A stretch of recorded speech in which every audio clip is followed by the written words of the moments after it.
All right, motherfuckers, that right there was Smoulder with a brand new track called Voyage of the Sun Chaser. And guess who I have on the line right now? Hello? What's going on? So what's going on in the world of Smoulder, man? What are you guys doing? We jammed tonight, and we're all at one of our apartments, and there's like 1,000 boxes everywhere because we're trying to pack orders because there's a lot of them. Hell yeah. Yep, packing records, mailing them out. Yeah. I can believe it, man, because this fucking record fucking kills, man. What the fuck? Thank you. Thank you. We're pretty proud of it. Glad you think so. So tell us about this album. How did this come about and everything? Everything. Everything. I don't know. I mean, like our demo came out in April last year, and the band for the first like 6 years was Vincent and myself. I was on drums. He was on guitars and vocals, and we ended up moving, like relocating from Calgary to Toronto because we couldn't really find anyone who who was committed to like playing with us and stuff. And when we moved to Toronto, we finally decided to kind of reconfigure the band and recruited some buds to play on the demo, and then it just exploded unexpectedly. So it kind of forced us to like kick our asses into gear and actually make a real band and start doing a real album. And it's great. We have Adam now, who's with us right now. Hello. On bass, and Colin and Kevin. They're good buds of ours that we've gone to Metal Fest with in the States. So They're in Illinois. Yeah. So. Yeah, and they contributed some songwriting too, so it all fell together pretty quickly once that demo was out. Where it was like, oh, there's another 4 songs here. The demo took 6 years, and the album took 6 months. Oops. Yeah. Well, and now with basically everybody in the band is contributing to the writing now, so we should be able to keep that momentum going. Definitely. Yeah. It's a lot easier. We've got a whole bunch more songs already. Yeah. Hell yeah, man. Yeah, I listened to the demo on Bandcamp and then listened to the new album or the new version of it. Yeah. And it's fucking the demos themselves were blowing me away, to be honest with you. And then the album version that you guys are putting out now is like a whole nother step. What can you tell us about, like, what kind of things did you guys do to, I mean, what was the difference in as far as recording and stuff like that? Like, what else, I don't know, like, what all went into making it become as epic as it is right now? Well, I mean, like, we recorded in the studio to do the demo, but we didn't really do much with, like, the mixing and mastering. And so, like, the demo sounds like that. It sounds like a demo. Whereas, like, with this record, Vincent and Adam and myself, we went into a studio in Toronto to record, and then Colin and Kevin also recorded in the studio. And we ended up going with Arthur Rizek, who, he's the drummer for Eternal Champion, and he's also, like, a prolific recording engineer, and we just wanted him to give the music like more oomph and more power, and like we know exactly how we want it to sound, and we knew that like we had, you pay for quality. So I mean, like we definitely like went on a limb, just kind of wanting to do the music justice. I think it worked out like pretty well. Oh yeah, I'd give Arthur a lot of credit for the awesome mix that he did, because everything he's been doing lately has been equally awesome. And he's in Eternal Champion, but he's been mixing everybody's albums these days in lots of different styles. Like the new Two Mold record has his work on it and sounds equally awesome. On the brand new Sacred Reich, and like he did the Pissgrave, and he's apparently working on a record with like Harley Flanagan from Cro-Mags right now. Like he did. Nice.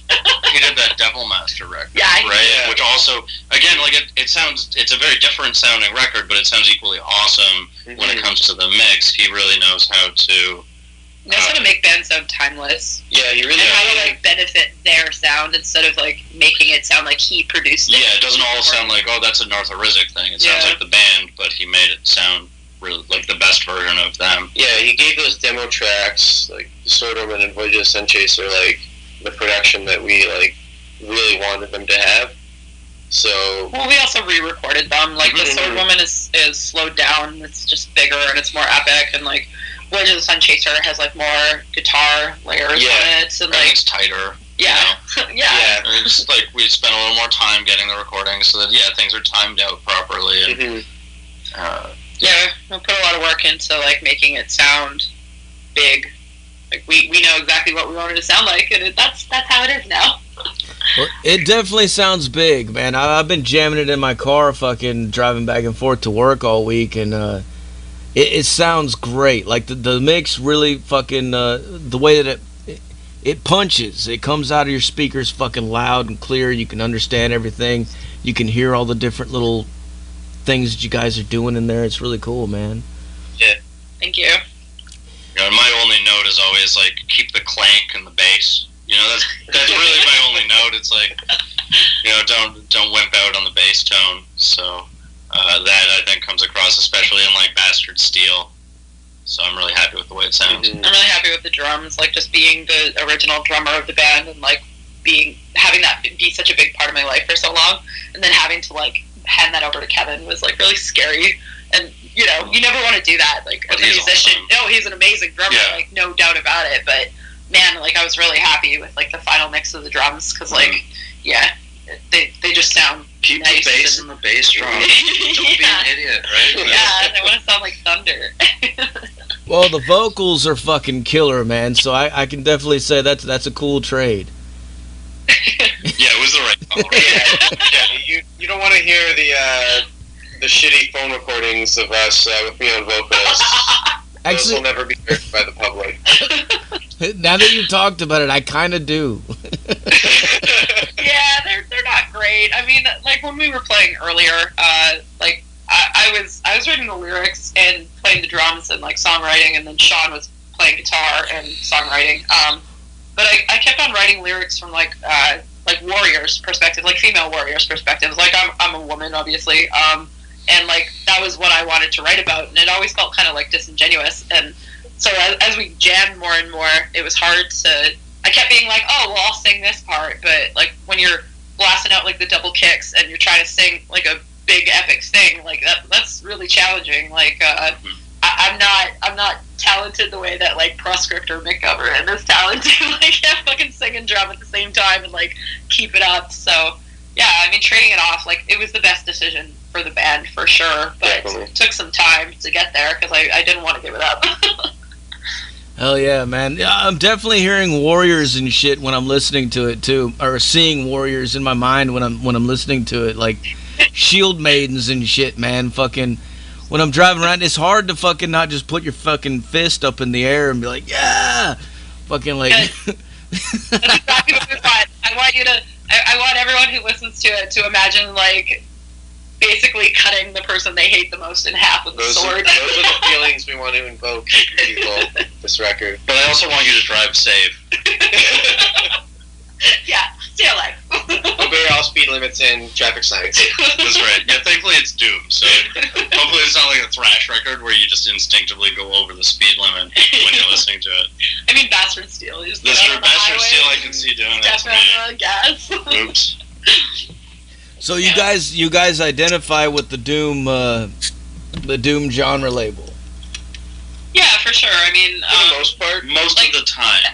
Epic Doom's a thing. Like, I mean, we're those pretentious snobs who aren't into stoner doom. Like, that's the difference. Like, we're all, I think, doom purists. And to us, that means like Candlemass and Solitude Eternus and Gates of Slumber and like Reverend Bazaar and stuff like that. We're not anywhere in the realms of like Electric Wizard or Sleep or like stoner doom. I really like the Moon Mistress. I don't know who that is. It's really good Electric Wizard kind of worship. Yeah, Isn't Electric Wizard just Black Sabbath worship? Yeah, aren't we Black Sabbath worship? You know? I'm a little bit of a stoner, but that doesn't mean everything I listen to is stoner doom. Yeah, but like what we play though is like epic doom. Yeah, of course, it's more old school. It's more like merged with traditional heavy metal, and I think it has more commonalities with like classic heavy metal, speed metal, and those types of things. Yeah, like U.S. power metal, like Sirathungal, and and Rocket Town, and Liege Lord and all that, and Chastain. Yeah, so it isn't like purely always super slow doom, but that's good. Now rarely super slow. Well, I think, there's a couple of songs that really speed up on the record, but most of it's in that doom tempo. Yeah. But like having those dynamics and speeding up once in a while keeps things interesting, I think. So we don't want to just, I don't want it to just always be, like the sludgy stoner doom holding a chord for 5 minutes kind of thing. Mm-hmm. We'll never do that. I dig that one. So it's not Smoulder's thing. We'll come to that. Yeah. Hell yeah. One thing I got to say also is when I was listening to the promo, when I got the email about it, I was just listening to it and stuff, and then I was reading over, and I was looking at the band photograph, and I was thinking to myself, that chick looks fucking familiar, but I couldn't place it. And I was like, there was no reference in there or anything to the fucking YouTube channel with fucking Sam Dunn and fucking BangerTV. And so I was like, but I kept thinking, that looks fucking familiar. So I went and looked, and I was like, putting the two together, I was like, that's gotta be her, man. And then I did a little bit more digging, and finally I found it out. But I was like, wow, man, that's fucking cool, dude. How do you find the time to do all that? She'll sleep when she's dead. Forget about the full-time job, right? I have a full-time job too. I mean, like, I've been working for Banger for the last couple of years. It's great. I really like it. Like, when I moved to Toronto, they reached out to me and asked me to do an audition for the channel.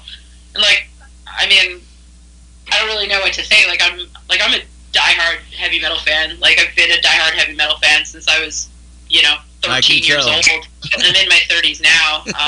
And, like, every single thing, like, Toronto's great because the metal scene here is, like, so killer. And it's just presented itself with, like, way more strong career opportunities for me. Like, I've worked in the music industry my entire life. But, I mean, like, we haven't been advertising Smoulder as being, like, we don't advertise that I work for BangerTV just because I don't want us to be recognized because of that. I want us to be recognized because our music is good.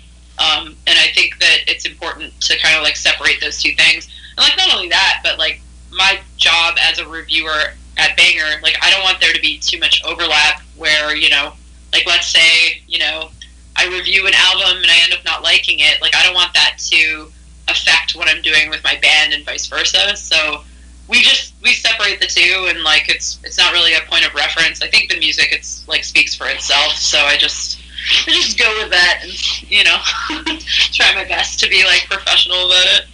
Worked for us so far. Okay. Well, on that point, I definitely got to say, I love BangerTV. I've been watching that shit for a long time, and I watch all the reviews. I like them, and I don't always agree with every single review, like you're saying, but at the same time, I still like all you guys because you guys are cool. Like, I can tell that you guys are fucking metal fans. Like, you're really into what you're talking about, and that goes a long way, It's different from a lot of other fucking shit that we see. I mean, it's like nothing we've ever really had before as far as a medium for that kind of shit, Like, I mean, we used to have Headbangers Ball way back in the day, but that was completely different. Like, this seems so much more real, and that's really, really cool. Yeah, Banger knows quality when they see it. Yeah, I mean, it's like I haven't been at Banger since the beginning, but, I mean, just, like, being Canadian and, like, growing up with, like, Metal Headbangers Journey, and then, like, the, Metal Evolution, and seeing, like, Iron Maiden Flight 666 and the Rush documentary and all that. Like, when I was, 22 and I was in university, like, Sam Dunn came to my university and, like, gave a talk on, like, the sociology of heavy metal, and even back then I was just like, holy shit, this guy has my dream job. Like, this is what I want to do. Like, I've been a metal journalist since I was 17 years old, and I did it full time for several years. I did my master's degree and, like, did a sociological project on heavy metal, like, pretty much every single thing I've done my entire life has been in the realms of heavy metal, and I think like Banger was like pretty. They're pretty careful about curating the channel to make sure that everybody who's there is a diehard fan, has very diverse tastes. Like none of us, except maybe Blaine and I, ever agree about what's good. Brad and I hate each other's tastes, but we're good friends. But yeah, it's nice working there. It's definitely the best freelance job I've ever had. Yeah, a fucking Headbangers Journey. I remember when that came out, and I saw the flyers for it and advertisements for it, and I didn't watch it for a long time. And then I had somebody, one of my friends kept telling me, he was like, dude, you gotta fucking watch this, man. It's fucking awesome. And then I just kept putting it off, and I don't know, one night I was over at his house, and I was stoned, and he just put it on. He was like, here, no, we were fucking tripping on acid, too. Yes. And he put it on, and we fucking watched it, and I was just like, holy fuck. Like, this dude gets it, man. Like, he totally does, man. Like, he took it to a whole new level as far as breaking the whole thing apart and just showing you what us metalheads really think about the whole thing, like how we view it. And I don't know, I could definitely, that's fucking cool, man. That's cool as shit that you work there, too. Thank you. Oh, yeah. I'm supposed to practice the hair flip because Adam said I should have more attitude. I don't have attitude. More confidence. Yeah, getting compliments. I'm always like, oh, you think that's cool? Cool, I gotta go. Yeah. No, it's pretty cool. Dude, that's fucking badass, man.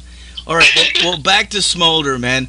The fucking album artwork on this record is fucking badass. Like, from somebody that grew up watching He-Man and fucking She-Ra and all the fucking Conan movies and all that kind of stuff, like it embodies all that shit in one view, man. How did you guys come up with that? Well, it's like we licensed an image from the Sword and Sorcery painter Michael Whelan, and Michael Whelan, I don't know if you're familiar with like Sirathungal, but all of the Sirathungal album covers are also done by Michael Whelan, and essentially he was really big in like the 70s and 80s. He did a lot of trade paperback Sword and Sorcery fantasy book covers. Mm-hmm. And so like the cover for our album, which features, you know, like a white horse like rearing up, and there's a woman on it with like a killer like thunder sword, multi-dimensional sword. Yeah, it's from a book called The Well of Shuan, which is a great Sword and Sorcery book. And like I grew up with like Frank Frazetta in particular. Like my dad is a huge Conan the Barbarian comics fan, and so like I always saw that art growing up, and like I always loved just fantasy so much. And just when I started getting older, I started looking into like a lot more of the artists who were really excelling at that style. Like Michael Whelan is one of them, and like Boris Vallejo and Ken Kelly and all that stuff. And one day, Vincent and I were at a bookstore, and he ended up finding a Michael Whelan art book, and it was like $5 or something. So cheap. So cheap. I had to buy it. Yeah, and so like we brought it back to a house, and I was flipping through it, and I saw the painting that's now on the cover of our album, and I just like looked at it, and I said like, that's gonna be our fucking album cover. It has to be our album cover. Yeah. And it took years to get to the point where like we were ready, we had the record, and then of course like I had to reach out to Michael Whelan and like do a lot of work to like make it happen. But he was really generous with us and super kind, and I think that he realized that we were fans and that we really wanted it. And not only that, but like you were persistent. Yeah, I was very persistent. I was just like, this is our fucking album cover, there's no other option. Yeah. I fucking want the Thunder Sword, it's great. Mm-hmm. So yeah, like it's meant to evoke like He-Man and She-Ra and Conan and, you know, like Hundra and, you know, the Sorceress and like so many sweet swords to choose from for the future material. Yeah, there's going to be a sword on every album cover. That's going to be our only problem, though, is topping that album art. I don't know. I don't think we'll ever top it. I think we'll be able to rival it. I've got a few ideas. I have a few ideas. They involve violence, and there's more blood in them. The only thing I really have to add is that I've got He-Man's sword tattooed on one of my legs. So oh, fuck yeah, dude. It's nerds. Yeah. We're into this shit. Yeah, I have the power. Right. Fuck yeah, dude. All right, man. Well, yeah. I mean, when you look at the album cover, I can't believe that was fucking like not done just for the record. Like, it seems like it was done for the record, you know, and that's really cool. That's really cool because it when you look at that, you hear. I don't know, when you listen to the music and you look at that album cover, it all comes together. I need to get that vinyl. You should order it. Yeah, fuck yeah. We got some left. Yeah, I got to hear it for the first time today, see the vinyl, and yeah, it looks really good in person. Yeah, it's great. Really happy about it. For anybody out there listening right now, where can they go to get the vinyl? Smoulder.bandcamp.com. That's for people in North America. So we got signed to Cruz Del Sur Records, which is an awesome traditional heavy metal, power metal, speed metal leading label in Europe. And they're doing all the distribution in Europe. But we're able to sell to our North American fans, which was great for the label to let us do that. Mm-hmm. So yeah, we're on Bandcamp, and we also should be available in some record stores. I don't know. I'm not sure what that's going to look like. Yeah, that's up there. Yeah. I mean, we're just like a weird little sword and sorcery band. Like, we've exploded far beyond I think any of us ever. But yeah, so in North America, they can go to smoulder.bandcamp.com, and outside of North America, they can go to Cruz Del Sur. In order from them. Nice. Hell yeah. Well, we've got a little fucking record store here in my town, so I'm gonna go down there and fucking tell them they need to fucking put that shit on their shelves, because even if nobody knows what it is, just the album art itself is gonna fucking sell it, man. Yeah, it was worth the investment. Oh yeah, it was definitely worth getting that art and so on. As far as Cruz Del Sur, man, they're fucking badass. They've done a lot of good records. I've interviewed a lot of bands from that label. How did you guys get on with that label? What can you tell us about that? Well, we got invited to play Hammer of Doom last year, which we were totally blown away by. It's a festival in Germany, and last year it was headlined by like Coven, like the almighty Coven, as well as that black metal band Batushka, and While Heaven Wept played, and Palace, and Sorcerer, and all those other bands. Fantastic. Yeah, but they asked us, like the festival asked us to play, and it was our 4th show ever. So we were all just completely blown away. And before we went to the festival, we got a message from Enrico from Cruz Del Sur, and he just said, "Hey, like, would you guys be down to talk at the festival?" And all of us were just like frothing at the mouth. Yeah, we want to fucking talk. Let's do it. Yeah, let's do that. So we got to the festival. We were only in Germany for like 5 days, not even. It was such a whirlwind. We were drinking heavily. We were partying. We were having a really good time. I was throwing up from the stress of performing to 1,000 people. Yeah, I was very stressed out. It was very scary. But yeah, like Enrico, after we played, or was it before? No, it was after we played. Yeah. After we played, he just said, "Hey guys, like let's go chat," and he offered us a record deal, and it was really cool. Like I don't think a lot of record labels really operate that way anymore, where they come to you and they see you play live and they, offer you a deal right away. And he's been great to us. Like we, like we're obviously like an independent band, like quote unquote independent band, and we put a lot of work into the band, and so we obviously wanted like a label that would help us grow and also like allow us to, enjoy like some of the benefits of like doing this. Like we do our own orders and like do our own merch and that kind of stuff, and they've been nothing but accommodating and like super helpful. And just being on a label that has so many cool bands, like I went through my record collection after we got signed just to see how many albums that I had by bands that were signed to Cruz Del Sur, and I had something like 23 of them. Like that's like a really good sign. Like they've had, like Lord Weird Slavfag and like Magister Templi, and like it's, you go through, if you go through your record collection and like all of your favorite releases from the last 10 years are on the label that you're signed to, then you're fucking lucky. Yeah, it feels really good to be on the label Slavfag's been on. Yeah, and Crescent Shield. Pretty exciting to me. So so good. That is badass. All right, I got some questions coming in from the chat room. Al Campbell wants to know, what is the influence behind the vocals? He says it felt Celtic and ethereal. Interesting.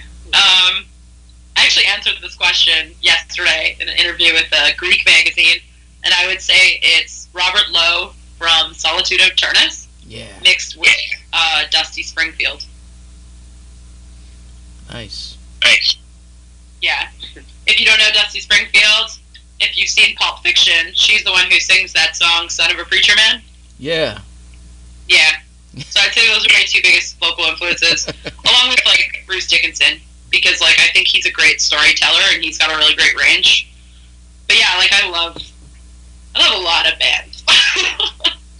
But when we're talking, like, epic doom, Solitude of Turnus is a pretty solid one. Well, like, someone once said that I sounded like Robert Lowe's little sister, and I was like, I can die now. This is good. That's one way to put it. It's perfect. Another question from the chat. Mega Mike wants to know, how often do you guys go to Stained Class Record Store? So often. All the time. Yeah.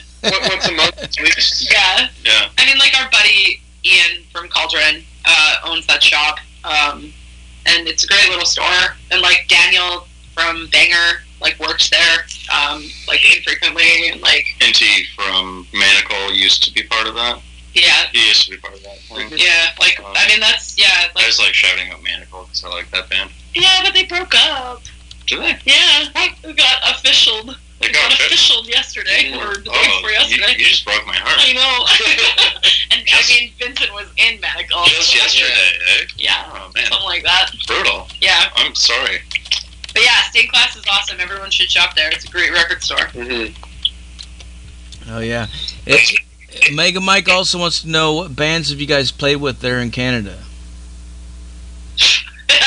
We played two shows in Canada. Yeah. We have an upcoming show that's going to be announced in 5 days, which is going to look really cool. It's a really fucking cool show. Yeah, it's really amazing, but we can't announce it yet. Spoiler alert. We played with Witch Mountain. Right, we played with Witch Mountain and Baller. Baller were really sweet. Lycanthro from Ottawa, yeah. But we also played with that New Brunswick band that was really tight. Blackmore. They were really tight. Makomakai. Oh, right, Makomakai, too. They're like a Toronto heavy metal. That was our first show, right? No, that was our second show. Second show, but first Toronto did. Yeah, because our first show was in Chicago. The Coalition. Who else was on that? But there's so many, like, I mean, kind of zooming out, like, just because the way our band is set up, we have 2 members in the States and then 3 in Toronto, so we can't say yes to a lot of gigs. Everything that we do play has to be, you know, has to make sense for the band, it has to make sense for someone to travel for, all that stuff. But kind of like moving forward, we've got like upcoming plans in the fall, and there's tons of bands that we would like to play with. Like, we're really big fans of bands like Possessed Steel and Houndskull and Occult Burial and Koshmar and Blood Ceremony, and like there's a lot of really cool Canadian metal bands that we've all seen live many times. Yeah. Like to play with and will be playing with in the near future. And Manacle, except they broke up apparently. That's too bad. Yeah. If you guys could play anywhere, where would you guys play? Anywhere? Yeah, if you could play any show, what show would you play? What's the biggest, most expensive venue in the world? I don't know. If Reverend Bizarre gets back together, that's what I would. There you go. Yeah. I guess I'd be in Finland. If I could play Reverend Bizarre getting back together in their hometown, like in Turku, like where my family is from, I would lose my fucking mind. Yeah, that would be stellar. Like, I mean, we're going to play Up the Hammers next year, which I think for all of us is like a dream come true, because we're flying out to Greece for that, which is going to be awesome. Playing Hammer of Doom was like one of those moments too. Legions of Metal is going, you know, basically. I can't wait to open for Stereothon. Right. Name any great traditional heavy metal fest, though. Those are our. Yeah, we want to play all of those great fests. Hell yeah. Another question from the chat. Al Campbell wants to know, have any of you mated with a succubus or an incubus to get the unique sound? Yes. Mated. mated with? Adam? Yeah. Yeah, that's my specialty. I feel like you. I'm just the bass player, so I try to make myself useful any other way I can. Yeah, one of us had to sacrifice our soul to. Yeah. We're gonna mated with a succubus. I thought it was mated. Like I made it. Like mated. I thought it was mated. Like we're both. Yeah. All right. That's what it means. Let's when you make it with someone. Yeah. I'm just gonna watch. Yeah. I'm like 3 feet away. That's cool. That's cool. I'm good with that. Yeah, it's too bad you have a video right now where I show you. Yeah. That's a weird question. How do bassists always end up with that fucking rap, man? Like, what the fuck, dude? You know what I mean? I'm just kidding. I think we've got a lot of respect for bassists these days. Sense of humor. In actuality, I think we've all sold our souls to Manila Road. Mm-hmm. That's where that power comes from.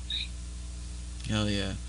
Well, as far as your influences of what got you guys into metal in the beginning, like when you were kids, man, what really moved you guys and got you doing what you do now? Who wants to go first? I was really big into, I still am. Blind Guardian is like one of the biggest, like they're my favorite band, and I've been obsessed with them for as long as I can remember. And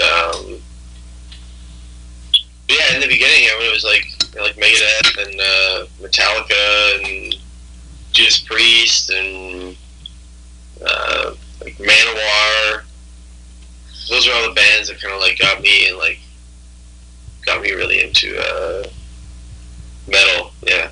Yeah.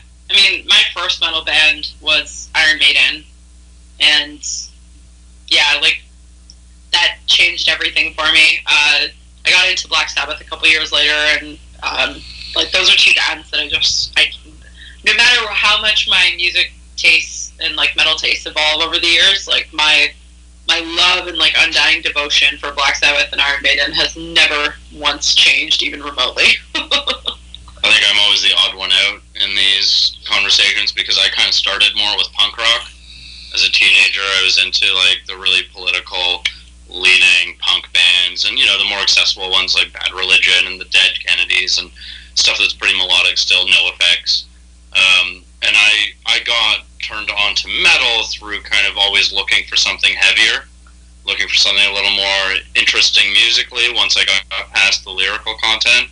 So for me, it was actually bands like Converge that bridged that gap.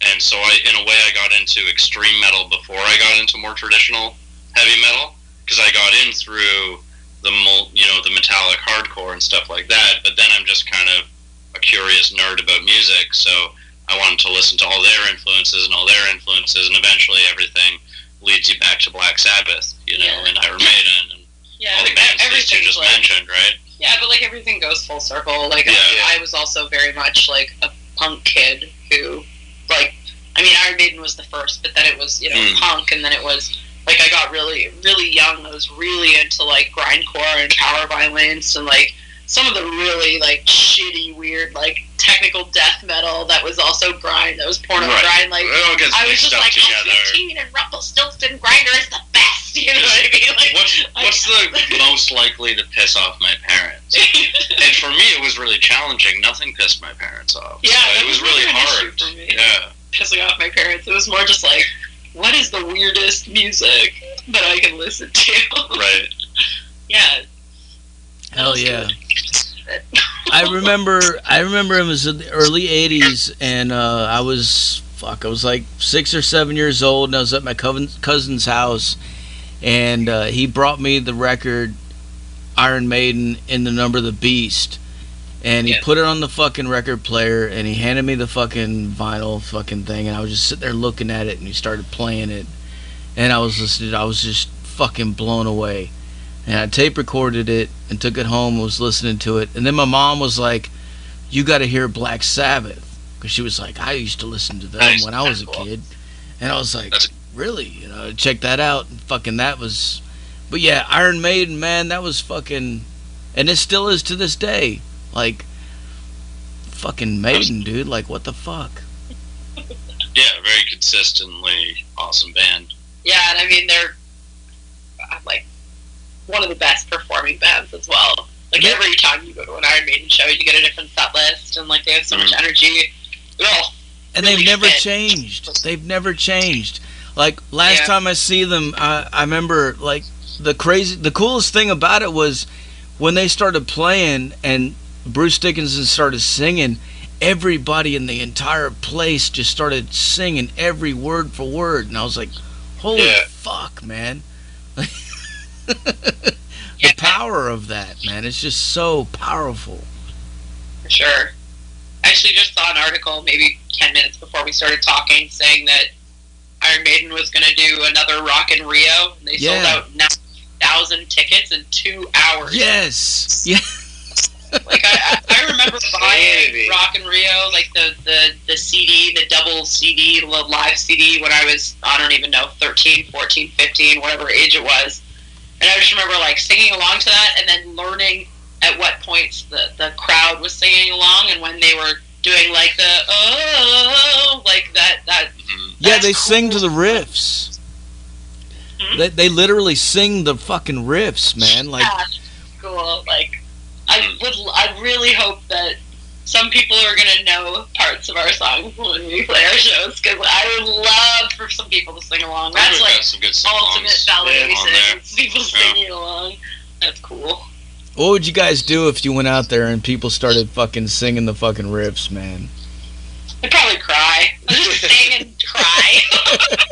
I do the little hair flip that Beyonce does when someone like, yeah, that's right. Yeah, that's my band. I thought it was Rihanna who did the flip. They both do it. Rihanna has shorter hair. She's a little more badass. Yeah, right. Yeah, no. The hair flip. I'd probably cry. I'd probably be tearing up, and I'd just be like, you guys know me. I'm a fucking powerful pansy. Be great. Be so cool. I have the power. Just me and my sword. Hell yeah. So what's coming next for Smoulder? What are you guys doing next? Oh, there's so much. Well, Legion. I'm tired just thinking about it. Legions of Metal is the big one on the radar. We got a festival to play. Yeah, we got that fest, and then we're playing in Cleveland. There's like a festival called Witch's Hex, which is being headlined by Chastain, or not Chastain, but Leather Leon from Chastain. Bitch. Fucking badass. Oh, that bitch is playing. And then we're playing a show in Toronto in August, which will be announced next week, which is super badass. We're looking at scheduling a potential tour for the fall. We're going to record a split. We got a lot of stuff. In Greece next year. Yeah, we got a lot of stuff coming up. Yeah, somewhere in between here and Greece, we'll have to finish writing the next album. Maybe. Preparing that. Well, I guess we'll see. I guess it depends. Not finished, but do a lot of work, right? Any moment that we're not preparing for the next gig or shipping orders, we're gonna have to be writing riffs for the next release. We have to write more songs about killing people with a sword. Yeah, absolutely. I got so many ideas. There's so many ways to kill someone with a sword. Battle axes, arrows. That's right. Hell yeah. One last question, what's your favorite drink of choice? We're all currently drinking my favorite drink, which is the Electric Unicorn White IPA. It's an IPA that's made by Phillips Brewery in Victoria, British Columbia, and they only recently started distributing it to Ontario, which is great because Ontario has not very good beer distribution and terrible liquor laws. So we're all currently drinking one. I really like Scotch. I like Talisker and Lafroig. I like the strong peaty stuff. I like it when it tastes like you dipped your glass into a Scottish bog, complete with like mosquito larvae and tree bark. Yeah, I don't want to drink something that makes me hate myself. Well, I think hating yourself is a prerequisite. IPAs, though, in general, I think my favorite drink choice. Yeah, IPAs all the way. Hell yeah. I'm sitting there drinking a Lagunitas IPA, but yeah, fucking White Unicorn fucking IPAs sounds totally up you guys' fucking alley, man. Yeah, electric unicorn. The cover is a unicorn with an eye that has lasers coming out of it. Even the description. Pretty tight. The description says it's, best enjoyed while riding a mystical mono-horned laser beast racing through the galaxy to the sonic backdrop of screaming metal guitars. Holy shit. You gotta be fucking shitting me, man. Does it really say that on it? Yeah, it does. It does What really the say fuck? that on the cage. Yeah. Yeah. Why don't they have that here, man? I'm gonna. Electric unicorn is like what basically fueled all like Sword Woman. Sword Woman is an electric unicorn. On our earliest days of jamming, yeah. Sarah we introduced me to did. this beer, and we drank it. We just get so fucked up and jam for like 5 hours. It was just so bad. I'm gonna have to go down to the fucking alcohol fucking store tomorrow, man. Just fucking raise some hell, man. You guys gotta get some unicorn, fucking white unicorns, dude. They're gonna be like, what the fuck? What the hell is this guy talking about, man? Get him the fuck out of here. It's belligerent and drunk. Where's my goddamn unicorn? Right on. Well, I'm about out of questions for you guys. Is there anything else you want to add to let the people know? Buy our album. It will make you more attractive to the opposite sex, and Or the same sex, if that's or the what you're same into. sex if you're into that. And it'll make you feel really, really good about yourself. So do that. Give you the power to slay all your enemies. Yeah. Fuck yeah. Well, before I let you guys go, I got to get you to make us a station tag, all right? Okay. What do we do? Whenever you're ready, say something like, "This is Smoulder, and you're listening to Metal Devastation Radio." Okay. You guys ready? I'm ready. 1, 2, 3. This is Smoulder, and you're listening to Metal Devastation Radio. Fuck yeah. Perfect. All right, well, I'm going to fucking blast some more Smoulder for these motherfuckers so they can go fucking crazy, all right? Fantastic. All right, thanks a lot for taking the time. Thanks for having